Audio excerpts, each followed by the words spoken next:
Raw 2021 is secretly WCW in 2000. Though Raw run by different Vinces, of course. This was a terrible show. Need I say more? I'm myself A6, I'm back to you with another video, and today I'm going to be reviewing Raw, and yeah guys, this was a terrible episode. This show was not good. I'm sorry, and I apologize if the lighting's a little off. I don't know what's going on with my camera, but this show was abhorrent. Terrible. There was literally a point in the show where there was no wrestling for like 40 minutes. It was just talking segments. That's how badly booked this show is. Vince, you need to go home because you're as old as the dinosaurs. And Kevin Dunn, Johnny Ace, and Bruce Pritchard, you need to go away because you ain't benefiting at all. I don't know who will run the show better, but sweet Lord in heaven, this show was just god-awful to the maximum. I'm about to say minimum. Whew! Yeah, I haven't gotten to this show yet, and I'm already getting annoyed. Let's go off the show properly now, shall we? We get a little video recap of Drew versus Mason Tbar, and that whole dog and fairy show. And then it'll set up a tag match. Set up a tag match here. Or do we? Mason Tbar with face paint for some reason. Either they're channeling their inner Demolition or inner Road Warriors. I don't know. Don't call them Retribution because first of all, that's a terrible, terrible gimmick. And second of all, who does this benefit? This benefits nobody. Absolutely stupid. They were supposed to take on Braun and Drew in a tag match. Braun Strowman and Drew McIntyre in the tag match. But Braun says that he wants to prove to Drew that I could beat them without your help because I'm the monster among men. Anyways, yeah. So it's a handicap match. So McIntyre is going to sit in the back. It was not good. DQ because Mason T were both in the ring at the same time, and then Drew comes down. Then we set up another tag match. Okay, so what was the point of having a tag match if you weren't gonna have a tag match, but then you were gonna have a tag match 5 minutes later? Where's the logic here? That's the only criticism. I lied, that's not the only criticism. That is my biggest craw in this company. There is no logic. Seriously, Vince. Just go home. Anyways, there's a tag match. It was not good. I mean, I like all three of them. Braun, I can care less about. Braun's doing double duty. And then it was a count out because Strowman ran over Mace and then went to go hit Tbar because there was a melee outside, but Drew accidentally clotheslines Braun and then gets counted out, which looks so hokey because Drew could have easily run into the ring. So there's a count out and Braun power slams him because he accidentally hit him. Okay, more on that fiasco here in a minute. And then we cut the break, and then Adam Pearce and Drew McIntyre backstage, and Drew wants Braun. Okay, we have that match later on. Miss TV with Elias and Ryker. Why is Ryker is what I put? Johnny Drip Drip is the lamest name I've ever heard of. Seriously, it is so lame. Why did Morrison come back either just for a payday? Seriously, and why is his hair? It looks like a chia pet. But anyways, Priest interrupt, and then the New Day come down, and they're throwing tomatoes. If there were fans there, we would have been throwing tomatoes at this show. 6-man tag. It's Elias, Ryker, and Miz against New Day and Priest. It went on for a bit. It went on for a bit too long. You know, Ryker sucks. He is absolutely abysmal in the ring. Woods pins him inside cradle 1, 2, 3. Okay, Ryker took the pin. No, okay, so they released Samoa Joe, Chelsea Green, Mickey James, and the Iconics, but you won't release, people like Velveteen Dream and Jackson Riker, who caused so many problems backstage. And I'm not even looking, like, Riker's political views aside, he is not beneficial to the ring whatsoever. Hasn't been relevant since 2014 when he had that pretty good feud with James Storm, of all people. And, all that stuff. Velveteen Dream, the outside stuff with him grooming young boys and all that stuff. Yeah, that's a bit weird and a bit stupid on Velveteen Dream's part. Text the Teen Dream, as people like to call him. But they aren't beneficial to the company whatsoever. I don't understand why they released the Iconics, but they won't release Riker and Dream. Anyways, Sonya's backstage.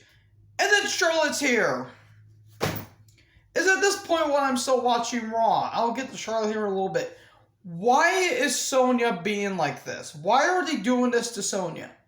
I love Sonya Deville. She is absolutely amazing. She looks gorgeous.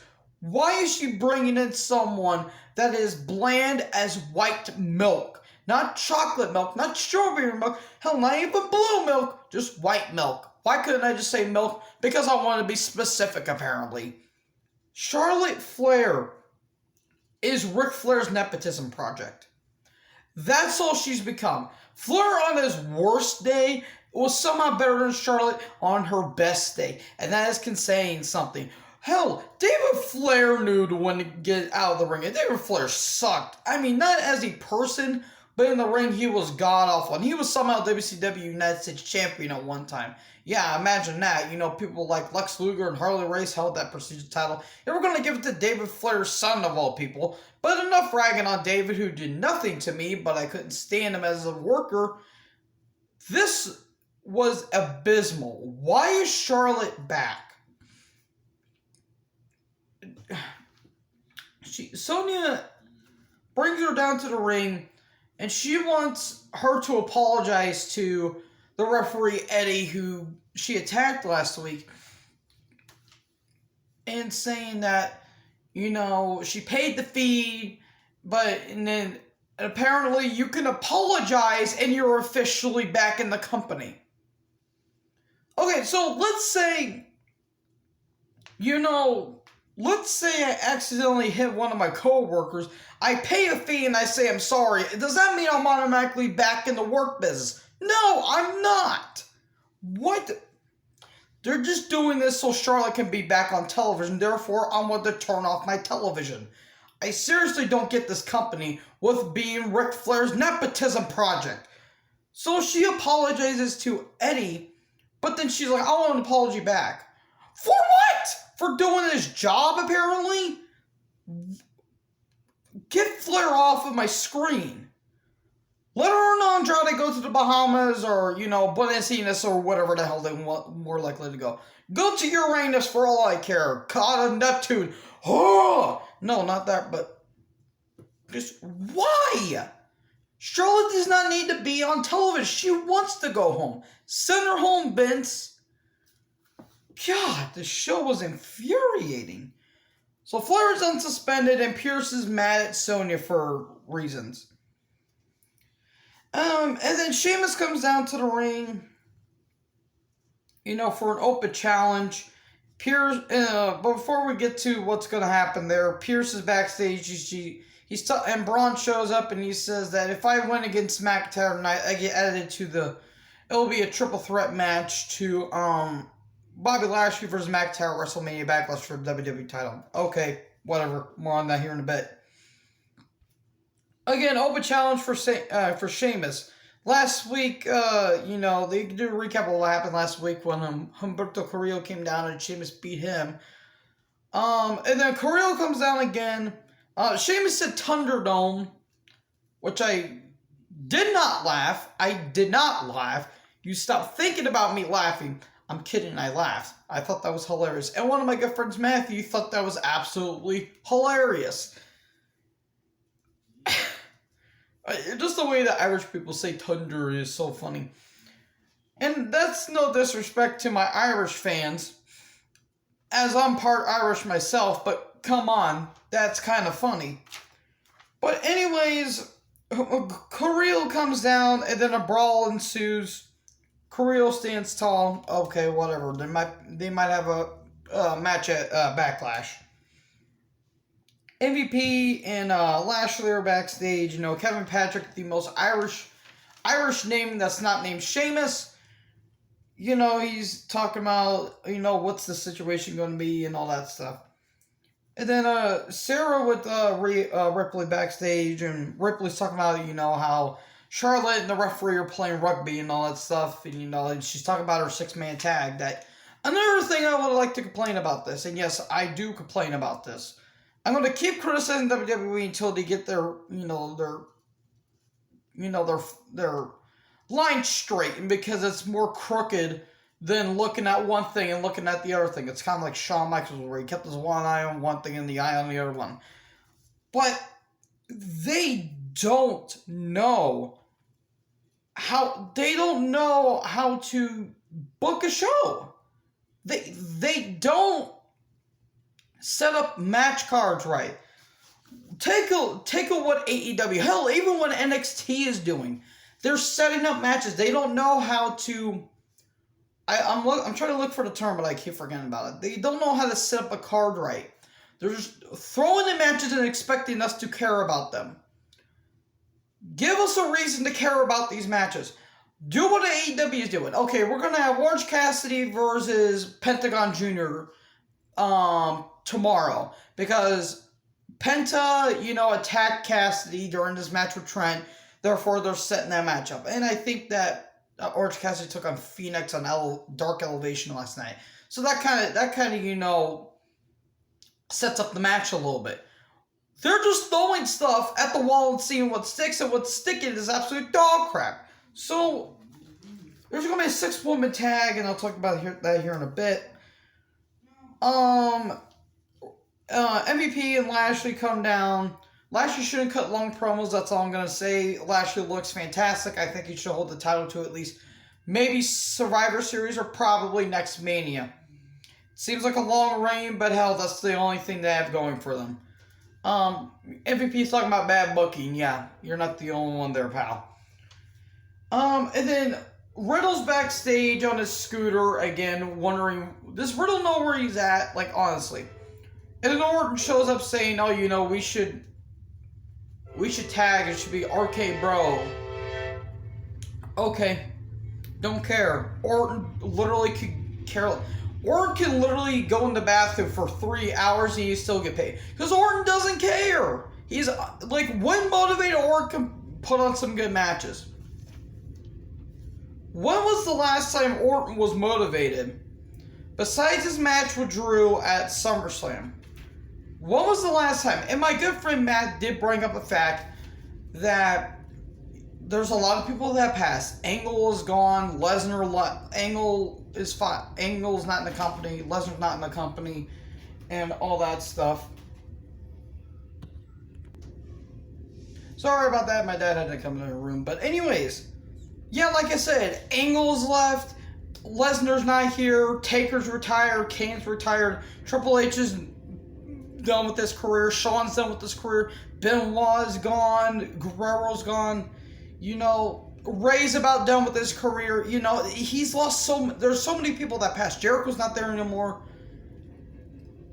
It's just baffling.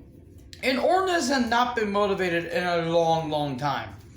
So, you know, they're going to have a tag match against Shelton Benjamin and Cedric Alexander for no reason.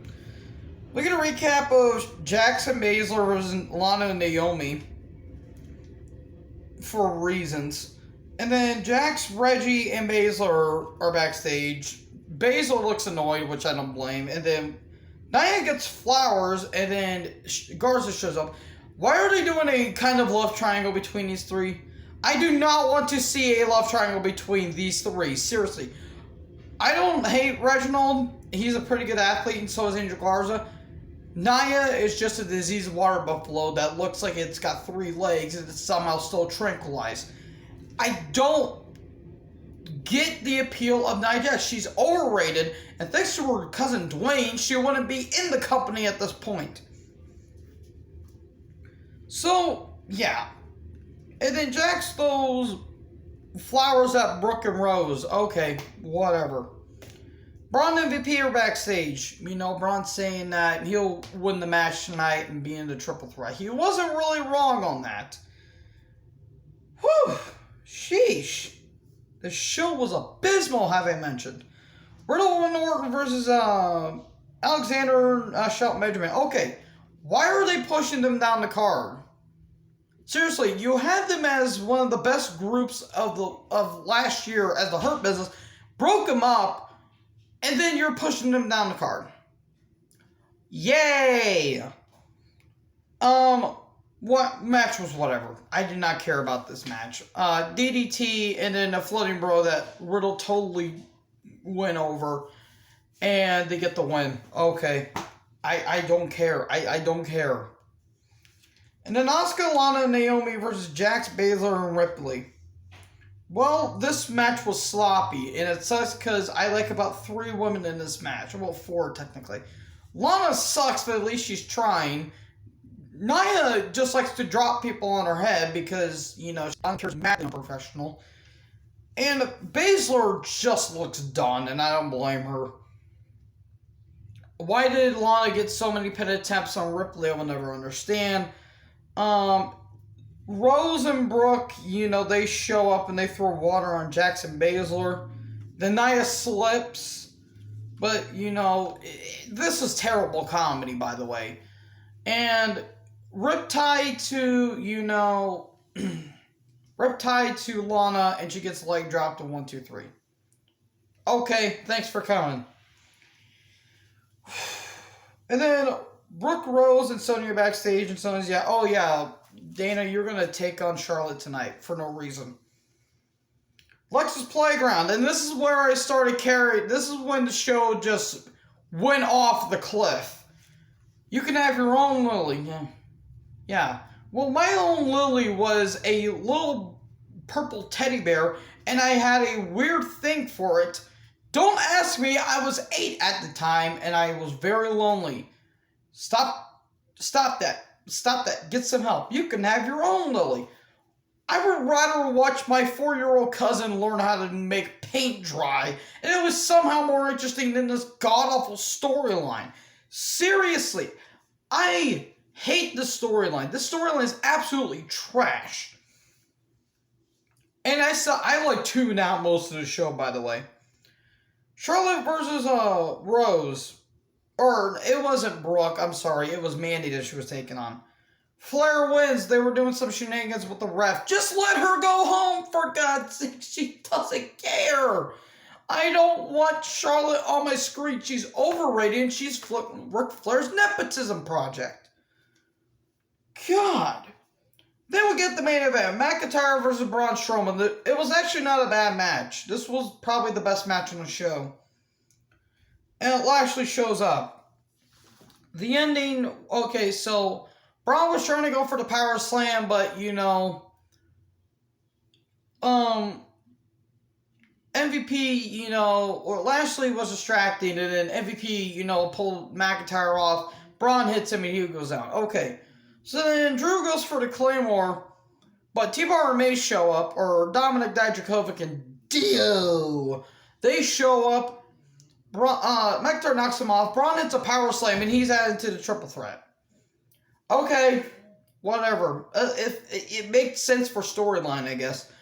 And then, you know, Lashley gets up, or not Lashley, you know, Drew gets up, and, you know, they stare at each other, and they stare at Lashley, and then show cuts to end. If you excuse me for a moment, that's what this stupid-ass show gets for being inconsistent and being one of the worst Raws in WWE history, and considering what's been happening for the past number of weeks, that's saying something. There. Training paper, hallelujah. Anyways, I gotta clean this up now, but you know what? It's more interesting than what Raw was last night. So anyways, I'm going to review NXT tomorrow. Hooray! Hopefully a show that's actually pretty good.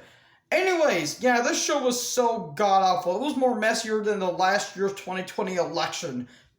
The election debate. Anyways, I am BossOp86. Make sure to like, comment, subscribe. Join the herd. What did you guys think of the show? Did you think it was good? Did you think it was bad? Let me know down in the comment section below. Join her. That's like guys next video. Peace out.